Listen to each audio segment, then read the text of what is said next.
Halo, perkenalkan nama saya Riksionalun Dewamau, NIM 21120225, kelas E, Prodi Teknik Informatika Strata 1. Oke, pada video kali ini saya akan membuatkan resume untuk mata kuliah Praktikum Statistik dan Probabilitas dari pertemuan 1 sampai pertemuan 3. Oke, kita mulai. Untuk yang pertama, di sini untuk pengenalan program SPSS. Di sini saya menggunakan aplikasi SPSS yang versi 26. Di sini ada ini untuk tampilan awal SPSS yang versi 26. Oke, di sini untuk yang pertama ada data view dan juga variabel view. Nah, di sini untuk jenis-jenis variabelnya ada data view dan juga variabel view. Data view dan juga variabel view. Pada variabel view ada nama atau variabel. Di sini hanya boleh diisi satu kata. Contohnya jika ada dua kata atau lebih maka disambungkan menjadi satu. Contohnya jenis kelamin maka ditulis disambung. Selanjutnya ada tipe. Tipe di sini jika tipenya angka maka kita gunakan yang numerik. Lalu jika tanggal kita menggunakan yang date, dan masih banyak pilihan yang lain. Oke, lalu width di sini untuk menunjukkan atau menentukan jumlah karakter yang akan ditampilkan pada data editor. Lalu selanjutnya ada desimal di sini untuk menentukan jumlah angka di belakang koma. Lalu ada label. Label di sini digunakan untuk memasukkan angka sebagai pengganti. Label fungsinya untuk memberikan identitas pada nama variabel yang pada bagian nama. Oke, selanjutnya ada value digunakan untuk memasukkan angka sebagai pengganti kode pada nominal dan ordinal. Oke, selanjutnya ada missing dan selanjutnya. Lalu pada data view di sini kita fungsinya untuk mengisi data yang akan kita jalankan. Selanjutnya di sini saya lanjut pada materi pada pertemuan kedua, yaitu untuk mengklasifikasikan data. Oke, pada sebelumnya saya sudah memasukkan datanya. Saya buka. Di sini ada pertemuan 2. Yang pertama untuk data klasifikasi data dan aplikasi data. Oke. Nah, ini dia datanya. Data ini sesuai dengan data yang ada pada materi pertemuan kedua. Di sini yang pertama, sebelumnya untuk keperluan data ini untuk keperluan administrasi nilai IP, nilai IP pada prestasi, indeks prestasi mahasiswa. Untuk keperluan administrasi nilai IP akan diklarifikasikan menjadi kalau misalkan kurang dari 2,00 maka dinyatakan kurang memuaskan. Lalu selanjutnya jika dari angka 3,51 sampai 4, maka diklasifikasikan menjadi cum laude atau sangat memuaskan. Oke, yang pertama di sini kita lihat pada variable view, namanya di sini saya gunakan IP, lalu tipenya saya gunakan numerik, lalu widthnya 8, desimalnya 2. Selanjutnya pada labelnya di sini indeks prestasi kumulatif. Nah, selanjutnya untuk filenya di sini kita tambahkan filenya. Nah, untuk filenya sebelum. Selanjutnya di sini kita tambahkan data. Kita ke data view lalu tambahkan data. Sekarang saya akan coba jalankan data pada bagian ini. Yang pertama, saya klik pada bagian data lalu define variable properties, saya klik. Nah, akan muncul pop up seperti ini. Di sini indeks prestasi kumulatifnya dipindahkan ke bagian kanan, lalu kita pilih continue. Nah, di sini sudah muncul. Di sini untuk filenya kita isi sesuai dengan data dari yang terkecil hingga yang paling besar. Oke, nilai data disusun berdasarkan urutan IP dari yang terendah sampai yang tertinggi. Oke, yang tertinggi di sini ada 3,55. Ada 3,55 di yang pertama paling rendah di sini, paling rendah, sebentar. Oke. Paling rendah di sini ada 2,47. Lalu saya pilih oke. Nah, di sini untuk outputnya sudah muncul di sini sesuai dengan data yang kita masukkan, mulai dari IP yang terendah, menengah hingga yang tertinggi. Di sini tertingginya ada cum laude, sangat memuaskan dan memuaskan. Paling rendah itu memuaskan. Selanjutnya pada materi pertimbangan kedua ada sebuah data lagi untuk menghitung gaji. Di sini sebentar saya buka.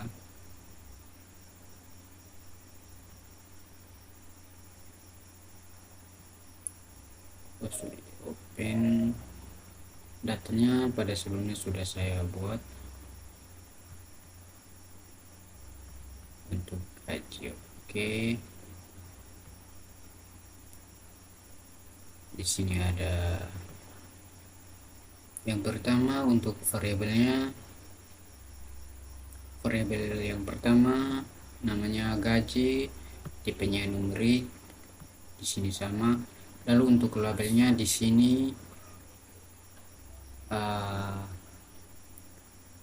gaji bulanan. Selanjutnya untuk variabel yang kedua namanya keluarga, tipe, width dan desimal. Tipe dan widthnya sama, lalu desimalnya di sini saya kasih 0 dan labelnya di sini jumlah anggota keluarga. Lalu kita masuk pada data view-nya. Di sini datanya sudah saya isi sesuai dengan data yang ada pada materi pertemuan kedua. Di sini ada gaji, variabel yang pertama gaji, lalu yang kedua itu keluarga. Oke, selanjutnya kita jalankan data data yang sudah diisi. Yang pertama di sini kita ke analis, lalu ke deskriptif statis, lalu kita pilih yang deskriptif. Oke. Nah, di sini kita pindahkan gaji bulanan, lalu jumlah anggota keluarga pada bagian kanan. Selanjutnya pilih oke. Kita lihat. Nah, di sini untuk outputnya sudah muncul. Di sini yang untuk gaji bulanan, jumlah anggota dan data yang valid ada 13. Kita lihat 13 yang valid. Coba kita kembali kepada datanya. Di sini karena pada nomor 5 dan nomor 7 kosong, sehingga outputnya di sini yang valid berjumlah 13. Oke. Nah, untuk materi pertemuan kedua sampai di sini. Kita lanjut pada materi pertemuan yang ketiga.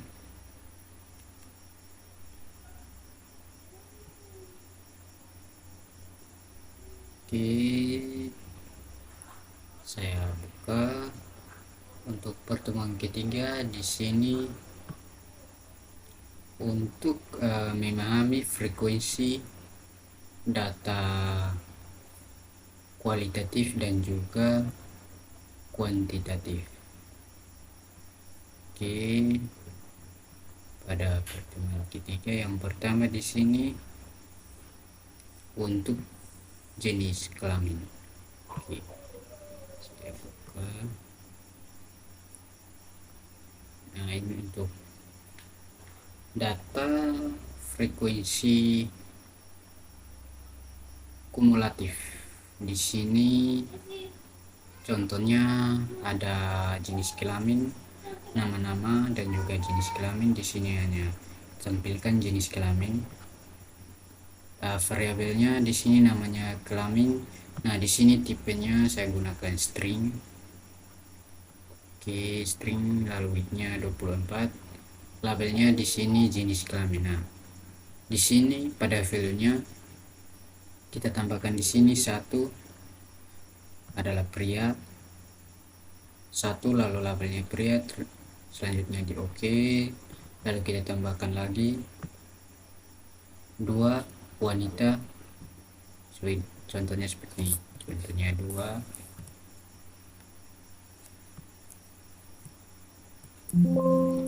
wanita di sini contohnya. Nah, di sini tombol add-nya akan terbuka. Di sini kita pilih saja. Oke, kita ke data view-nya. Data view-nya di sini sudah saya isi sesuai dengan data yang ada pada materi. Selanjutnya di sini kita coba jalankan. Yang pertama kita ke analis, lalu kita ke deskriptif, lalu kita pilih frekuensi. Nah, di sini untuk selanjutnya kita pindahkan jenis kelamin pada kolom yang pada bagian kanan, lalu kita pilih chart. Di sini kita bisa pilih format yang ingin kita gunakan. Di sini saya coba gunakan yang bar. Oke, lalu kita pilih continue. Sini oke. Nah, di sini datanya sudah muncul. Jenis kelamin yang valid 15, datanya ada 15. Misinya tidak ada. Oke, untuk frekuensinya di sini. Tadi saya pilih frekuensi, maka yang tampil di sini ada frekuensi, ada pria, di sini ada pria dan juga wanita. Oke, selanjutnya ada untuk data kuantitatif. Di sini datanya yaitu Contohnya kita menggunakan waktu, yaitu untuk mahasiswa yang mengerjakan 10 soal dengan durasi atau waktu. Oke, yang di sini kita ke variabelnya, namanya juga kita ubah sesuai dengan data yang akan kita masukkan. Nama di sini ada waktu, tipenya numerik, weight 8,2. Di sini label di sini saya gunakan lamanya mengerjakan soal, levelnya kita tinggalkan. Selanjutnya di sini kita isi data sesuai dengan data yang ada pada materi. Nah, di sini saya coba jalankan. Yang pertama di sini kita ke analis, lalu descriptive statics kita pilih frekuensi. Oke, di sini kita pindahkan ke kanan, lalu kita pilih chart. Di sini coba kita pilih histogram, lalu kita checklist, pilih continue. Oke, lalu pilih oke. Di sini datanya, outputnya sudah muncul, namanya mengerjakan soal. Di sini dia dari yang waktu tercepat hingga waktu yang paling lama. Nah, di sini tadi pada pilihan chartnya, di sini saya pilih yang histogram. Nah, di sini untuk histogramnya bentuknya seperti ini, lamanya mengerjakan soal. Oke, selanjutnya kita lanjut pada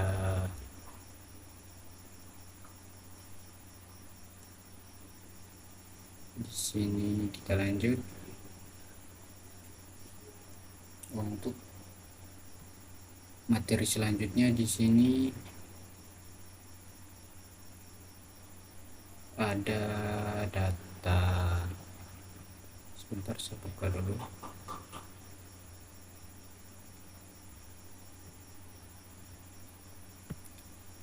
Uji asumsi. Oke, data uji asumsi.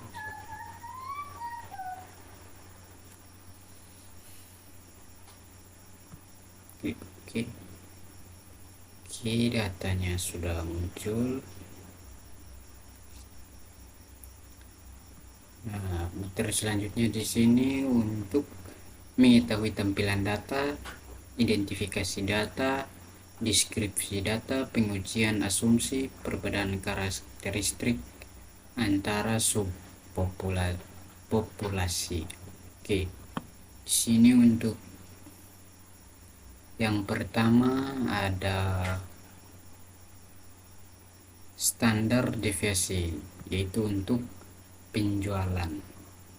Oke, di sini yang pertama penjualan, di sini namanya sama, tipenya numerik. Lalu di sini untuk labelnya, di sini saya tambahkan labelnya sesuai dengan materi, yaitu penjualan minuman ringan.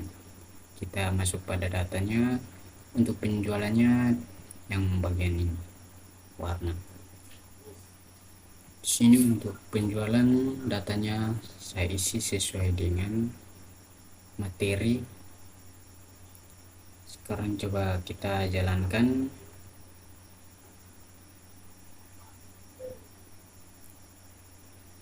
Kita ke analis, lalu descriptive statics, lalu kita pilih frekuensi. Oke, lalu kita pindahkan yang penjualan minuman ringan pada bagian kanan. Kita pilih statistik. Nah, di sini kita centang yang bagian deviation, variance, range, minimum maksimum, lalu pada di central tendensinya kita centang checklist mean, median, dan mode. Oke, lalu kita pilih continue, lalu oke. Kita tunggu outputnya. Outputnya akan seperti ini. Sini datanya valid karena totalnya ada 20. Di sini ada totalnya. Untuk penjualan, output untuk penjualan minuman ringan. Oke, selanjutnya di sini untuk selanjutnya ada eksplorasi data.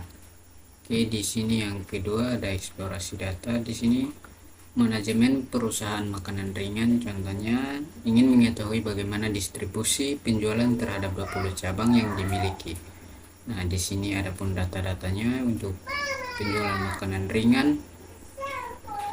Untuk variabelnya, nama variabelnya di sini jualan, tipenya numerik, lalu untuk labelnya di sini penjualan makanan ringan. Oke, kita ke data view. Nah, di sini untuk data penjualan untuk makanan ringannya di sini saya isi sesuai dengan materi, ada 20 data. Selanjutnya kita jalankan data yang bagian kedua, kita ke analis, lalu deskriptif statis, lalu kita ke explore.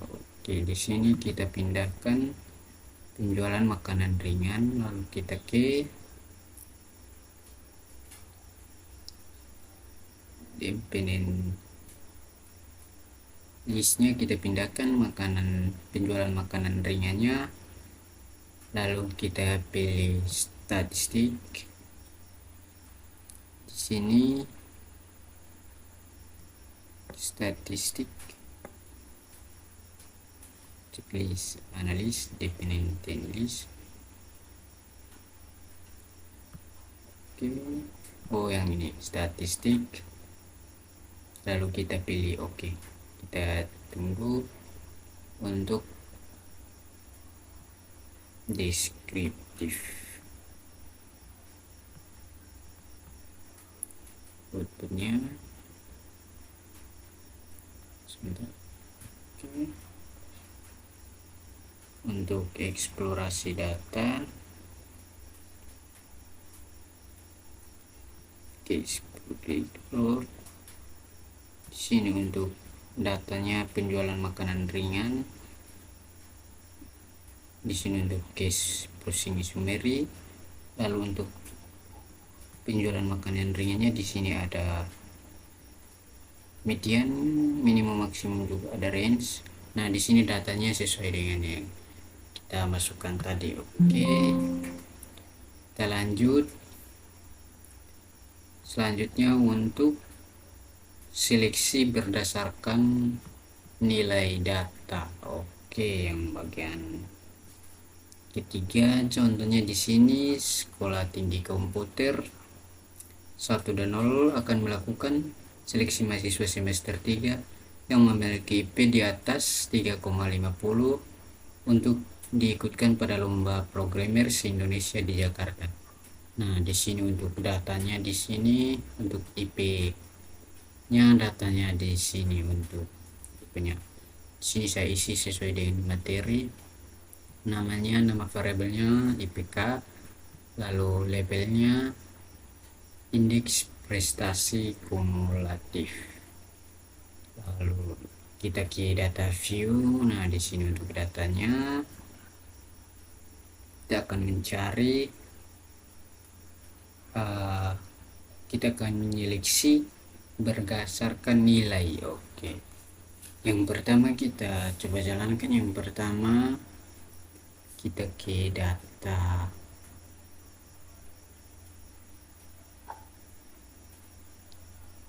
lalu kita pilih select cases. Oke, ya, di sini kita aktifkan yang bagian if condition is satisfied, lalu kita pilih if Nah, di sini untuk penjualan minimum, di sini ada IPK juga, kita tambahkan di sini.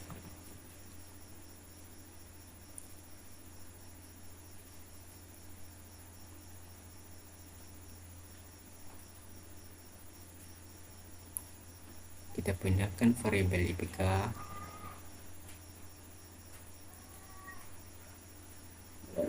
Di sini coba kita continue dulu. Kita efek, kita continue, lalu pilih OK. Kita kembali.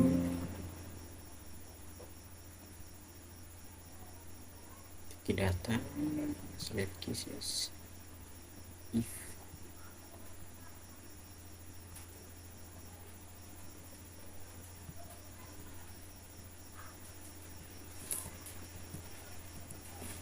sudah di sini sudah tampil untuk filter dolarnya. Di sini ya sudah tampil filter dolar karena kita masukkan tadi PK lebih besar dari 3,50. Nah, di sini data yang memenuhi kriteria atau IPK lebih dari 3,50 di sini bernilai 1. Nah, contohnya di bagian yang nomor data nomor yang 9 nilainya 3,51, dan yang memenuhi kriteria yaitu pada nomor 9 lalu pada nomor 12. Oke, selanjutnya ada 3 data yang memenuhi kriteria. Sebagiannya tidak memenuhi sehingga di sini ada garis miring pada nomor atau angka. Oke, selain itu kasus yang tidak memenuhi kriteria akan ditandai dengan garis diagonal pada kolom nomor seperti ini. Oke, selanjutnya kita masuk pada seleksi data sampel acak. Oke, sampel acak kita masukkan.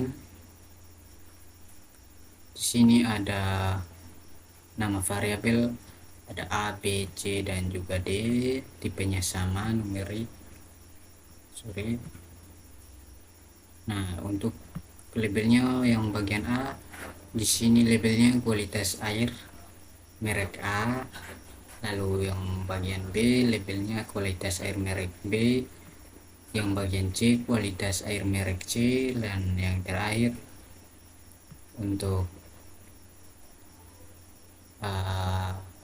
nama variabel D labelnya kualitas air merek D. Kita ke data view. Di sini untuk bagian A nya yang ini datanya saya isi sesuai dengan data yang ada pada materi. Di sini kita menyeleksi data berdasar acak. Yang pertama ada metode approximately, contohnya di sini untuk datanya. Nah, jika kita jalankan maka otomatis SPSS akan otomatis menyeleksi data secara acak sebanyak 10% dari total data yang ada dari A.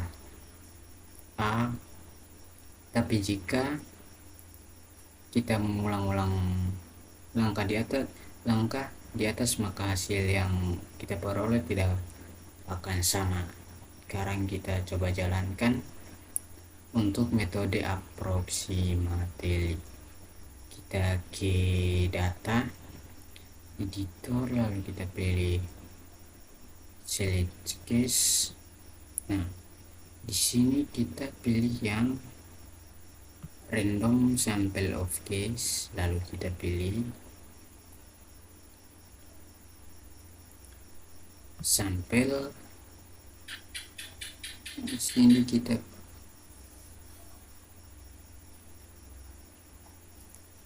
masukkan di sini 10% sesuai dengan permintaan. Lalu kita continue.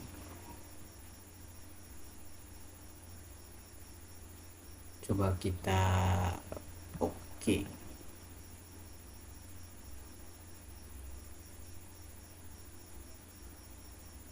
Nah, di sini sudah. Kita coba kembali. Sudah.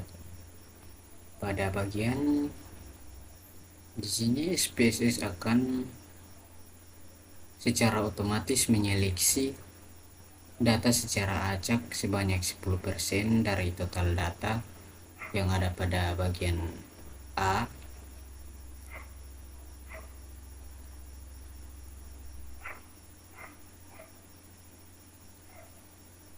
Tapi jika kita mengulang-ulang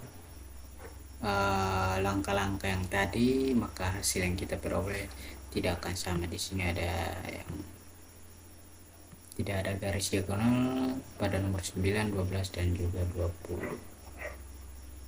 Oke, selanjutnya kita lanjut dengan metode exactly. Sama, datanya masih sama. 2111. Pada bagian B. Selanjutnya kita pada bagian B menggunakan metode exactly. Kita yang pertama kita ke menu data, lalu kita pilih select case. Oke, kita pilih, coba kita ulang. Di sini kita pilih yang exactly, lalu kita isi di sini 5 dan di sini 15. Kita pilih oke. Nah, di sini coba kita pilih ya. Oke, kita lanjut. Kita kembali. Nah, di sini sudah tampil sama seperti metode approximately. Jika kita mengulang, maka datanya tidak akan sama. Sini untuk metode exactly sudah. Selanjutnya kita lanjut pada metode range. Kita ke data sama select case. Nah, di sini kita checklist yang based on time or case ring. Kita pilih range. Di sini kita isi dari first case nya 7, last case nya 15. Kita pilih continue, lalu oke. Kita kembali untuk melihat. Nah, di sini sudah tampil dari kasus 7 sampai kasus yang ke-15. Di sini terseleksi walaupun nilai data variabel dolarnya belum tentu bernilai 1. Di sini ada 78. Dan selanjutnya jika ada kita mengulangi data-data yang sama, maka kita tidak akan mendapatkan hasil yang sama. Oke, di sini untuk pertemuan yang materi pertemuan ketiga untuk uji asumsi data, saya pikir cukup. Kita akan lanjut pada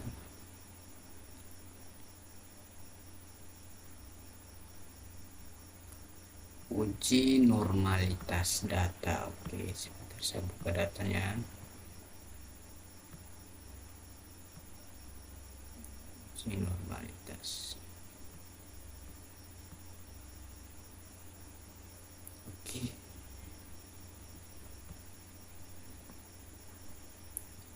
Yaitu, nah, untuk materi selanjutnya yaitu kita akan menguji kenormalan data. Kita akan menguji apakah data-data yang ini sudah berdistribusi normal atau belum. Nah, sekarang kita coba lihat kembali. Di sini untuk datanya yang pertama bahasa Inggris. Di sini kita akan menguji data-data.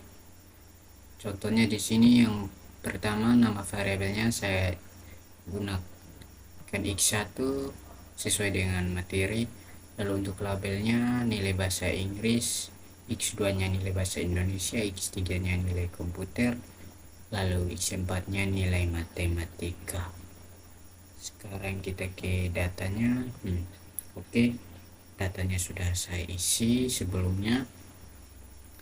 Kita akan coba jalankan. Yang pertama kita akan coba jalankan.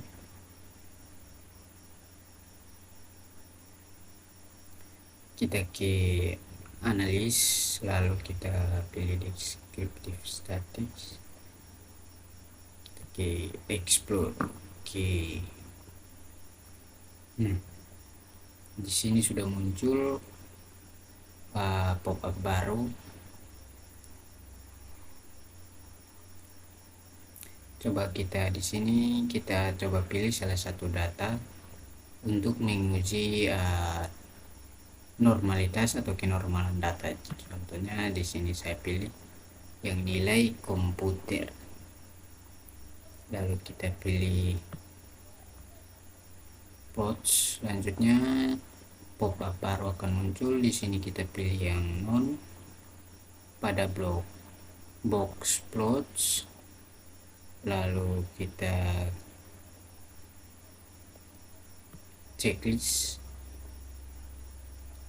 normally plots with dates, kemudian kita pilih continue, lalu kita oke. Kita lihat datanya di sini.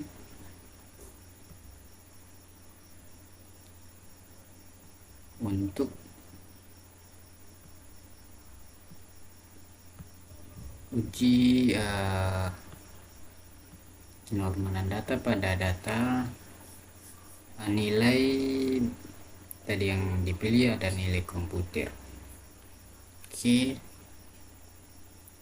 di sini validnya 20%, 100%.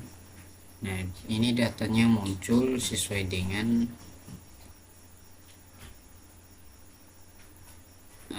pada tabel test of normality.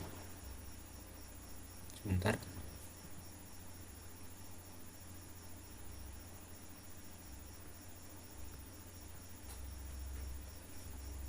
Kita akan memperoleh hasil apakah data tersebut berdistribusi normal atau tidak. Kita lihat pada